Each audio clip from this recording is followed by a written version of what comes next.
Come on down, everybody. Grab a seat, grab a bucket of popcorn, and relax because I ended up watching the Godzilla King of the Monsters, and I'm actually going to be doing my review on the movie. First things first, yes, it is going to have spoilers, so if you haven't watched the movie and if you actually want to come back later on after, and that's all well. But there actually will be spoilers, so fair warning. First of all, I was not a huge fan of the humans that are in this movie because, most of all, in the end, what they really did was just try to narrate what's going on. But when it comes to the story at the very beginning about actually what just happened, why the monsters actually tried to take over, was that a scientist named Emma Russell and a whole bunch of other scientists was trying to awaken Mothra. As soon as Mothra awakened, it was in her larva form, and then when she actually came out, she ended up actually started to wreak havoc a little bit, and everybody actually starting to panic. Then Emma Russell ended up coming out and actually had this device called the Orca, to where they was able to probably most likely communicate with the monsters. After she ended up coming down, the Mothra larva alongside her daughter, a terrorist group ended up blowing their way into the facility and killing all the scientists in there except for Emma and her daughter. Then we find out later on that it was actually a setup, and that Emma ended up actually was working alongside this guy. All I gotta say is that the humans were too much of a focus in this movie, to where that it kind of just got a little out of hand. But at the same time, it's actually still pretty good though. Emma and the terrorist organization ended up freeing King Ghidorah, and he ended up actually started wreaking havoc. And in the movie, Emma actually felt that basically that all these monsters basically was not the problem. The humans were the problem, and to actually have the word that we'd be actually subservient to the monsters. So King Ghidorah ended up actually wreaking havoc all over the army until Godzilla ended up arriving. They had a really intense battle until King Ghidorah ended up deciding to fly off. All I gotta say is that when it comes to the fights in this movie, it's actually intense. I really like all the fighting sequences that the monsters use in order to actually attack each other. But one thing is actually that I don't understand is that, yeah, they end up actually later on showing that King Ghidorah was able to actually reactivate all the monsters at once, and it seemed like that King Ghidorah was the alpha at the time and everything, because all the monsters ended up actually starting to be subservient to it. That is actually another issue in the movie, that it's just that there was actually some showings of monsters, but we actually never really end up seeing them fight each other or wreak havoc and destroy other cities along with King Ghidorah. Yes, there was a part in the movie where that King Ghidorah was going after these people, and Godzilla ended up going over and tackling them, and they ended up actually fighting underwater. And when it was actually underwater, that was basically Godzilla's domain, to where that he actually was tearing into King Ghidorah and was able to eventually rip off one of King Ghidorah's heads. But later on, the U.S. said that they ended up inventing a oxygen destroyer that actually would hopefully kill both of the monsters. And the missile ended up going down into the water where King Ghidorah and Godzilla was fighting, and ended up blowing up, and Godzilla ended up actually suffering like a lot of damage from that, but yet he was still able to survive. But yet, the fact is that Dr. Sarazawa was in the movie, but yet he was actually the one who originally invented the oxygen destroyer, and he ended up actually killing Godzilla back then, but he also, of course, died in the process. So they end up changing that up a little bit when it comes to that. But yeah, at the same time, since they used the oxygen destroyer, then that actually means that there is a good chance that we can have Destroya come around, and later on, like during the MonsterVerse films.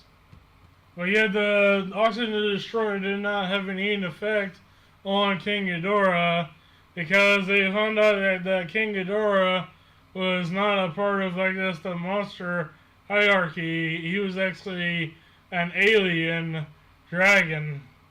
But one thing is actually that was actually different about this King Ghidorah, even though it's like the biggest King Ghidorah we've seen and everything. But also is that when King Ghidorah lost his head when Godzilla ended up ripping it off, he was able to regenerate his head and actually grow another head, almost similar to a Hydra. But instead of basically grows more than an extra 2 heads, I don't actually end up growing a newer head in the place of the one that was lost. One thing is that I just didn't really understand about this movie is that Emma Russell basically was a terrorist in the movie by actually releasing all these monsters and ended up actually killing millions of people because of it. And she believed that the humans basically was the cause of it. And she was almost saying that basically almost worshiping these monsters like they're gods. Which then in this movie, it kind of what they're basically are gods to some of the people that are actually in the movie. But yeah, that was before King Ghidorah ended up taking control of all the monsters, and they weren't able to really contain the monsters. And that's when Emma ended up actually changing her mind when it comes to having the monsters rule, because she actually thought that she can control them, which she wasn't able to.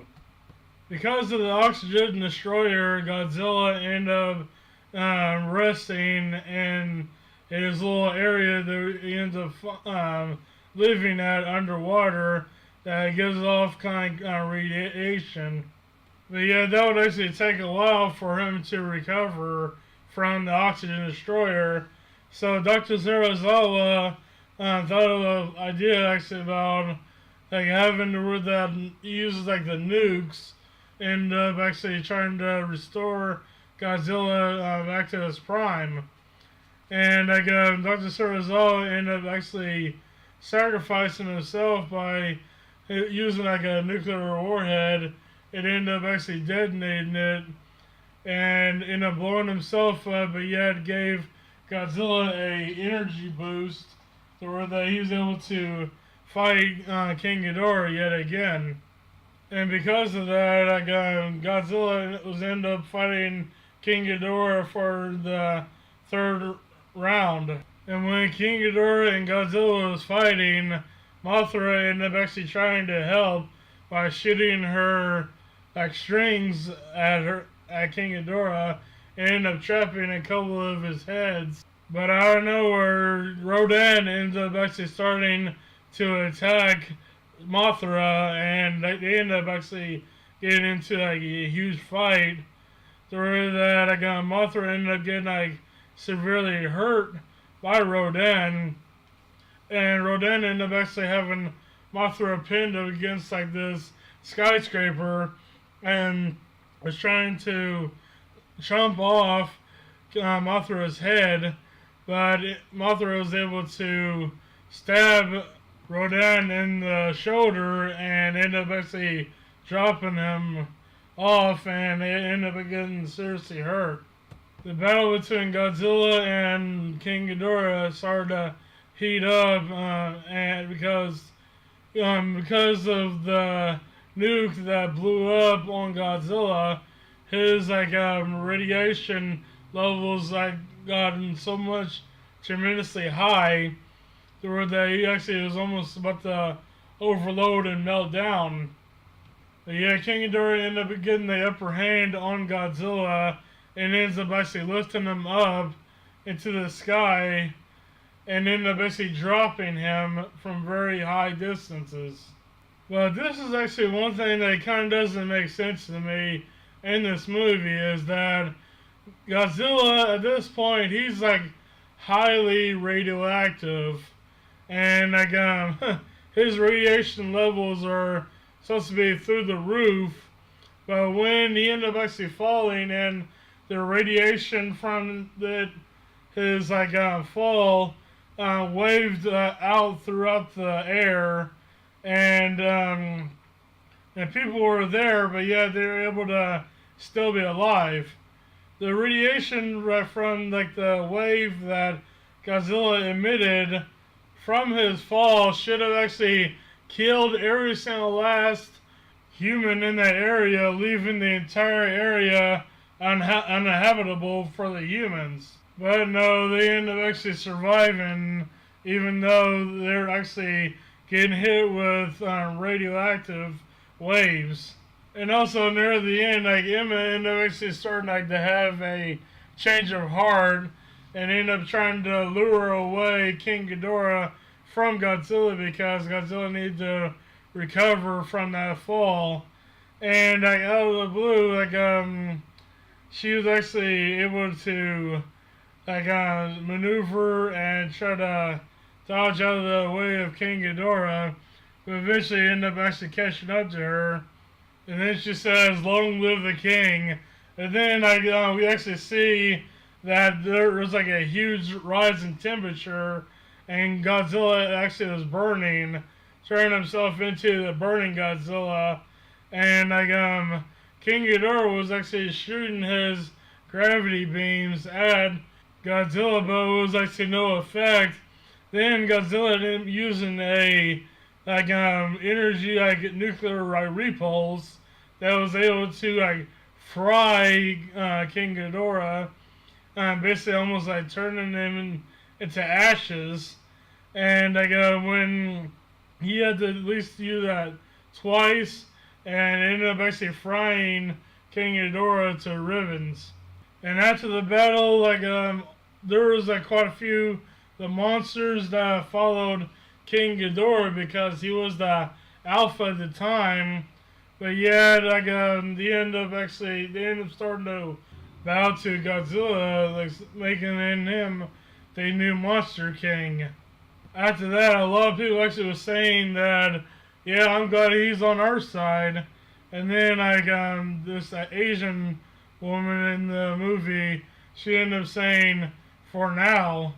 It ends up actually some ways kind of actually thinking that when she said "for now," does that actually mean that they're going to try to have to where that Godzilla end up becoming evil in the next Godzilla movie, which is Godzilla versus King Kong?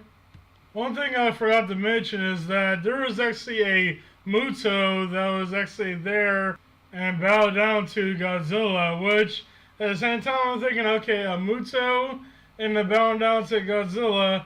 If that's the case, why didn't the Mutos end up bowing down to Godzilla back then and everything in the Godzilla 2014 movie? Because he was basically the alpha at that time as well.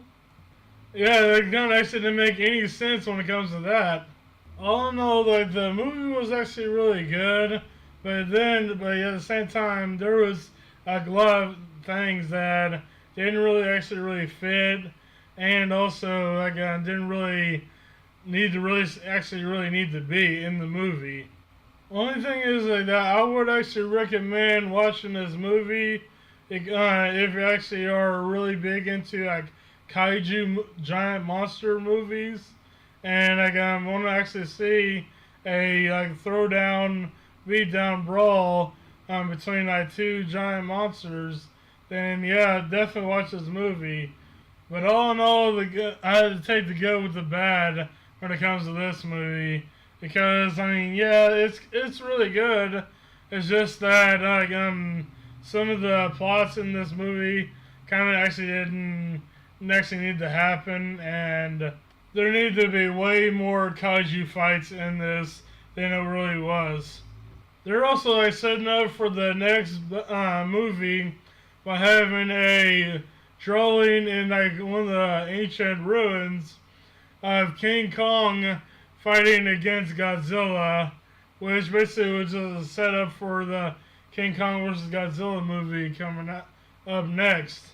And oh yeah, at the end of the movie, there was like ending credits of basically like the terrorist organization. Oh yeah, don't forget it was actually led by Tywin Lannister in Game of Thrones. He ended up finding the head of King Ghidorah, and he's actually going to be doing something with it. I actually think that there actually might be later on down the road a Mecha King Ghidorah.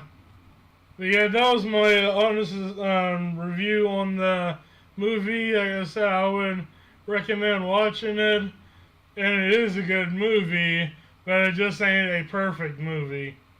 So what did you all think? Did you enjoy the movie? Did you have more questions than answers? Leave them down in the comments down below. And if you enjoyed this review, maybe give it a like and subscribe for more videos like this to come.